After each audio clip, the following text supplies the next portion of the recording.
Dia 22, resolent problemes de selectivitat. Exercici 5. L'Anna i el Blai juguen al següent joc.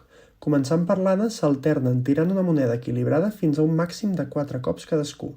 El primer que obtingui cara guanya, i si els hi surten 8 creus, empaten. Apartat A. Calcula la probabilitat de que guanyi l'Anna i la probabilitat de que guanyi el Blai. Qui té més probabilitats de guanyar? Apartat B. Aquestes dues quantitats han de sumar 1. Justifica la resposta. Apartat C. Ara suposem que la moneda està trucada i que la probabilitat que surti cara en una tirada és 0 més petit de P més petit de 1. Quant ha de ser P per tal que l'Anna tingui el triple de possibilitats de guanyar el joc? En el primer apartat ens demana que calculem la probabilitat de que guanyi l'Anna i de que guanyi el Blai. La probabilitat de que guanyi l'Anna. La primera opció serà si a la primera tirada treu una cara, per tant, una meitat. Si a la primera treu una creu i el Blai a la segona treu una cara, haurà guanyat el Blai. Per tant, haurem de multiplicar aquesta possibilitat 2 vegades. Què podria passar també? Que l'Anna tragués creu, que el Blai tragués creu i que a la tercera tirada l'Anna tragués cara. Per tant, 3 vegades.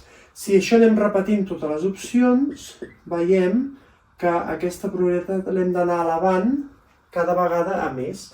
En el cas de 4 per el Blai, en el cas de 5 per l'Anna, en el cas de 6 per el Blai, en el cas de 7 per l'Anna i en el cas de 8 per al Blai, perquè si a l'última tirada el Blai treu cara, també guanya el Blai. Si fem aquestes multiplicacions i aquestes sumes, ens dona que l'Anna té una possibilitat de guanyar del 0,6641 i el Blai té una possibilitat de guanyar del 0,33 amb 20.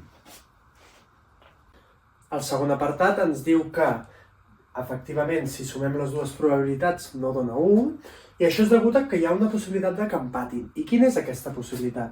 De que els dos, diguéssim, treguin 4 creus i, per tant, hi hagi una possibilitat de 1 entre 2 elevada a 8 de que això passi. Sí? Aquesta probabilitat és del 0,0039. I si ara sumem aquestes 3 probabilitats, sí que ens dona 1 i, per tant, tenim l'espai mostral. En el tercer apartat ens diu que la probabilitat de treure cara és P i que la probabilitat de treure creu és 1 menys P, perquè la moneda està trucada. Per tant, aquesta serà ara la probabilitat de que guanyi l'Anna o de que guanyi el Blai. Tenim en compte que la probabilitat de treure creu és 1 menys P, per tant es anirà repetint totes les vegades que treguin creu i al final hi haurà sempre una probabilitat P de treure cara que serà quan un dels dos guanyi.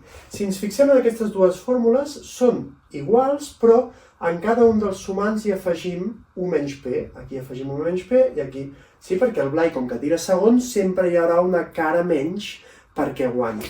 Per tant, podem dir que la probabilitat de que guanyi l'Anna multiplicada per la probabilitat de treure creu és la probabilitat del Blai. Sí? I ens diu l'enunciat quina és la probabilitat P perquè l'Anna sigui el triple de la probabilitat del Blai. Per tant, això ha de ser 1 entre 3, perquè així la probabilitat de l'Anna la dividim entre 3 i ens dona la probabilitat del Blai. Per tant, 1 menys P, sí, això traiem que 1 menys P ha de ser 1 entre 3. Per tant, 1 menys 1/3 ha de ser P, i per tant la P són 2/3. Si la probabilitat de treure cara són de 2/3, l'Anna té el triple de possibilitats de guanyar respecte al Blai. Demà, problema d'optimització.